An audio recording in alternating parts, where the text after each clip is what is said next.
我想先问你们一个问题，在你脑海里，什么是有钱人？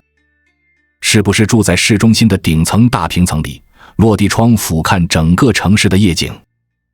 是不是每天出门前要在法拉利、兰博基尼和宾利之间纠结开哪一辆？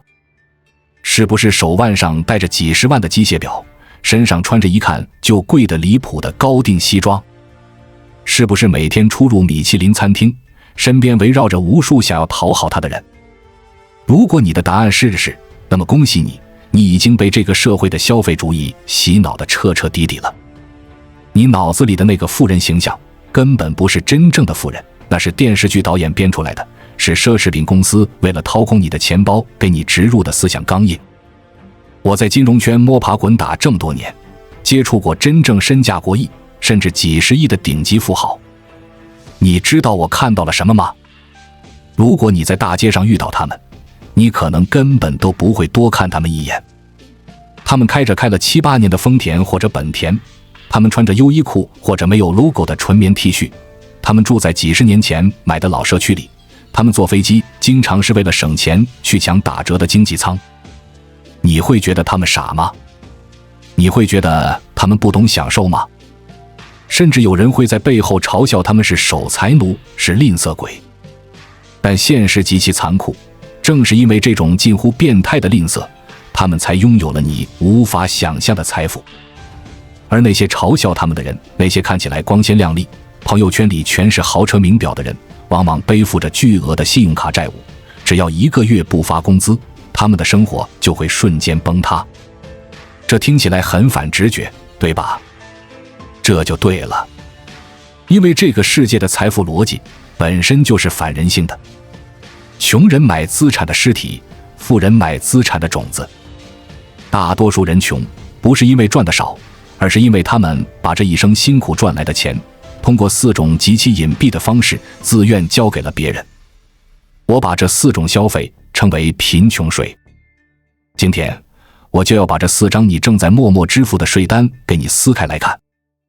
如果你能听懂这20分钟，并且哪怕只要戒掉其中的2样，我敢保证你未来10年的财富积累速度会超过你身边90%的人。1. 面子税。第一样，也是最昂贵、最愚蠢的消费，我称之为面子税。看看现在的年轻人，看看所谓的城市中产，月薪5000敢买8000的手机，月薪1万敢背2万的包，年薪20万敢带50万买车。你问他们为什么？他们会告诉你一大堆理由，为了生活品质，为了奖励自己，为了工作需要。别自欺欺人了。在行为经济学里，这有一个专门的词叫信号释放 signaling。 你买那个硕大的 logo， 你买那辆除了费油没有任何优点的豪车，根本不是为了你自己，你是在向这个世界发射信号。你在拼命地告诉周围的人，看，我很成功，我有钱，我属于上流社会。但这是一个极其可悲的幻觉。我要给你们讲一个心理学上的著名概念，叫聚光灯效应的悖论。当你开着豪车在街上炸街的时候，你觉得路人都在羡慕你，觉得你很酷，对吧？大错特错，路人根本没在看你，他们看的是车。他们在脑子里幻想的是，如果我开着这辆车，我会很酷。在他们的眼里，你只不过是这辆豪车的司机，甚至是这辆工业废铁的附属品。你花了巨资，透支了未来几年的收入，试图购买别人的尊重和羡慕，但你实际上买到的只是别人的欲望和嫉妒。而尊重是靠你的实力、你的谈吐、你的成就赢来的，从来不是靠你穿什么衣服换来的。更可怕的是，这种面子消费是通往贫穷的高速列车，因为它会触发狄德罗效应。这是18世纪法国哲学家狄德罗发现的一个现象。当你买了一件昂贵的新睡袍，你会突然发现你家里的旧拖鞋配不上这件睡袍了，于是你换了拖鞋，你觉得地毯太旧了，换地毯，换了地毯，你觉得椅子不行了，换椅子。这就是现代人的真实写照。你买了一个名牌包，为了配这个包，你得买套像样的衣服，为了配这身衣服，你得做个几千块的头发，做完头发，你觉得挤地铁太掉价了，你得打车，甚至买车。这是一个死循环，每一步升级都是在给你的财富放血。最后的结果是什么？你拥有了一屋子光鲜亮丽的垃圾，但你的银行账户空空如也，你的抗风险能力为零。真正的富人是怎么想的？他们不需要外部积分卡。一个内心真正强大的人，不需要靠一块表来告诉别人他是谁。大家记住这句狠话：真正的财富是你没花掉的钱。财富是看不见的，财富是躺在银行账户里的数字，是股票账户里的持仓，是市中心的房产本。当你把钱花掉，换成车子、包包的那一刻，你的财富就消失了。你把你的财富转移给了路易威登的老板，转移给了宝马的股东。你自己呢？你只得到了一堆正在急速贬值的废品。所以，想要变富的第一步，戒掉表演欲，做一个不要脸的人。下次你想买奢侈品的时候，问自己一个问题：如果这个东西不能发朋友圈，如果我周围没有任何人能看到我拥有它，我还会买吗？如果答案是不会，那就立刻把钱包收起来，因为那不是你的需求，那是商家的陷阱，那是你虚荣心的税单。2. 伪精致税。如果说面子税是明抢，那么第二种消费就是暗偷。它更隐蔽，更温柔，甚至让你觉得这是一种正能量。这就是伪精致生活方式。现在的社交媒体，小红书、Instagram、抖音都在合谋给你洗脑一种观念：你要爱自己，生活需要仪式感，女人男人要对自己好一点。听起来没毛病，对吧？但这背后的潜台词是，爱自己等于花钱。于是你开始追求那种看起来很贵的生活，每天早上一杯35块钱的精品咖啡，周末必须去网红餐厅吃一顿人均500的 brunch， 哪怕那点东西根本吃不饱。办一张几千块的健身卡，买全套 Lululemon， 哪怕你一年去不了3次。家里堆满了昂贵的香薰蜡烛，只用过1次的空气炸锅，根本看不懂的外文原版杂志。你说，博主，你太苛刻了，一杯咖啡才30块，我月薪1万，难道喝不起吗？我想告诉你的不是你喝不起，而是这种思维方式正在像白蚁一样蛀空你的未来。这就叫拿铁因子 The Latte Factor。 不仅仅是咖啡，我们来算一笔最简单的复利账。每天35块的小确幸，加上周末的网红餐，加上那些乱七八糟的盲盒、奶茶、打车费，一个月就算你浪费2000块。这2000块如果存下来，投资到一个年化10%的指数基金里，这在长期看是完全可行的，坚持30年。你知道是多少钱吗？是450万。朋友们，你喝掉的不是咖啡，你喝掉的是你未来的一套房子，是你未来的退休金，是你不用看老板脸色随时辞职的底气。在我们进一步探索之前，我们有一个激动人心的消息要告诉大家，我们已经开通会员功能了。现在您可以加入我们的会员大家庭，享受会员专属影片和更多独家内容。别忘了关注才知道，并点击小铃铛，我们将继续揭示更多关于金钱的真相，祝你迅速实现财务自由。真正的富人在这些小钱上往往算计的比谁都精。我看过那种身价几亿的大佬，在办公室里吃的是家里带的便当，喝的是几块钱的袋泡茶。这不是因为他们抠门，而是因为他们对价值极其敏感。一杯星巴克的成本也就是几块钱，剩下的20多块，你是在为他的房租、广告费和那个 logo 买单。你是在喝智商税。还有那些昂贵的健身卡，更是典型的购买替代行动。你以为付了钱、办了卡、买了装备，你就健康了，你就自律了。这是一种心理安慰剂。你买的是我觉得我会变好的幻觉。真正的健康需要花钱吗？去公园跑步要钱吗？在家里做俯卧撑要钱吗？管住嘴，少吃油腻要钱吗？真正的自律都是免费的，甚至是省钱的。任何告诉你只有花了钱才能变美变强变好的，全是镰刀。真正的精致从来不是靠钱堆出来的，真正的精致是你对自己生活的掌控力，是你把出租屋收拾得一尘不染，是你给自己做一顿营养均衡的晚餐，是你读一本好书时的专注，是你在阳光下散步时的宁静。这些都不需要花大钱，但这些才是真正的高级。一定要戒掉这种伪精致，把这些细碎的钱省下来，让他们变成你的士兵，去为你赚取更多的钱，而不是变成商家报表上的利润。3. 焦虑税。第3个坑是专门为那些想上进、想赚钱的年轻人挖的。很多人跳进去的时候，还觉得自己特牛、特努力。这就是知识付费的陷阱，或者叫成功学快餐。在这个时代，焦虑是空气。你看着同龄人年薪100万，看着网上全是00后月入10万的新闻，你慌了，你觉得自己落伍了。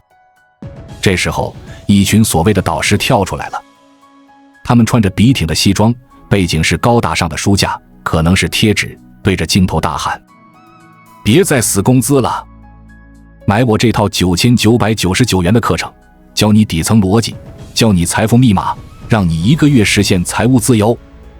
我想请问各位一个最基本的逻辑问题：如果他真的掌握了快速致富的秘诀，如果那个代码真的那么值钱，他为什么不自己躲在家里闷声发大财？他为什么要费尽口舌在大热天里录视频买流量，就为了赚你那点学费？这逻辑根本讲不通啊！唯一的解释是，他赚不到那个钱，但他知道怎么赚你的钱。他们卖的不是知识，他们卖的是治疗你焦虑的阿司匹林。他们利用了你人性的弱点，贪婪和懒惰。你不想慢慢变富，你想一夜暴富，你不想辛苦钻研，你想听干货，听捷径。但我必须残酷地告诉你，真正的学习绝对是痛苦的。学习就像练肌肉，你必须去健身房，举起那个沉重的铁块，把肌肉纤维撕裂，然后休息、修复，再撕裂。这个过程充满了汗水和酸痛。但现在的知识付费是什么？是你花大价钱雇了一个人，让他替你举铁，然后你在旁边看着，听他讲举铁的理论。听的时候你觉得，哇，太有道理了，我悟了，我也长肌肉了。这叫认知高潮，是虚假的。等你回到现实，你依然手无缚鸡之力。真正的富人是怎么学习的？他们只做一件事，读经典，啃硬骨头。你想学投资？去读格雷厄姆，去读巴菲特的致股东信，去读上市公司的年报。你知道这些东西多少钱吗？书才几十块钱，年报是免费的。只要花几十块钱，你就能和人类历史上最聪明的大脑对话。这是世界上性价比高到离谱的投资，但大多数人不愿意做。为什么？因为看书太累了，太慢了，太枯燥了。年报全是数字，看着头疼。大家宁愿花几千块去听别人嚼碎了，甚至吐出来的二手知识。听我一句劝，凡是承诺让你速成、轻松、躺赚的课程，1分钱都不要花。把这些钱省下来，去买几本传记，去订阅一份高质量的商业报刊，然后在孤独中去思考，去实践，去犯错。承认自己无知，承认学习是一个漫长的过程，这才是通往智慧的唯一路径。不要把你的脑子变成别人收割的韭菜地。4. 垃圾社交税。最后一样，也是最容易被忽视的。他打着人脉的旗号，正在暗中吞噬你的金钱，更在吞噬你最宝贵的资产——时间。这就是无效社交与低级快乐。很多年轻人觉得多个朋友多条路，于是热衷于混圈子，参加各种饭局、酒局，在 KTV 里声嘶力竭，在酒桌上称兄道弟，为了合群抢着买单，为了面子随大额的份子钱。一个月工资一半都花在了吃吃喝喝上。你以为你在积累人脉？别天真了，人脉的本质是价值交换，不是你认识谁，而是你是谁。如果你自己没有本事，没有利用价值，你认识再多的大佬也没用。你在他们眼里只是通讯录里一个随时可以删除的名字，甚至只是一个凑人数的背景板。当你遇到真正的困难，需要借钱，需要办事的时候，你那些酒肉朋友跑得比谁都快。真正的富人，朋友往往很少，他们极度珍惜自己的时间，甚至显得有点孤僻，因为他们知道，与其把时间浪费在听一群人吹牛、抱怨、传播负能量上，不如把时间花在自己身上。孤独是增值最好的时期。你想变富，你必须学会享受孤独，把那些无效社交的时间省下来，去磨练你的技能，去思考你的商业模式，去陪伴你的家人。当你变得足够强大，当你成为了某个领域的专家，你会发现，你根本不需要去混圈子，圈子会主动来找你。这就是花若盛开，蝴蝶自来的残酷真相。还有一种消费叫垃圾快乐，去酒吧买醉，去夜店蹦迪，通宵打游戏，沉迷赌博或彩票。这些东西能给你带来快感吗？能，多巴胺会瞬间分泌，让你觉得自己活在天堂。但是这种快感是有毒的，它会提高你的阈值，让你对平淡的、需要耐心的真实生活感到无法忍受。它会让你变傻，让你失去深度思考的能力。而且这真的太费钱了。真正的快乐应该是廉价甚至免费的。攻克一个难题的成就感，读完一本好书的充实感，和爱人散步的温馨感。这些高级的快乐能滋养你的灵魂，而且不会掏空你的钱包。今天我们撕碎了这4张昂贵的账单：面子税、伪精致税、焦虑税、垃圾社交税。听到这里，你可能会问我，博主，如果我这也不买，那也不花，活得像个苦行僧一样，那我赚钱还有什么意义？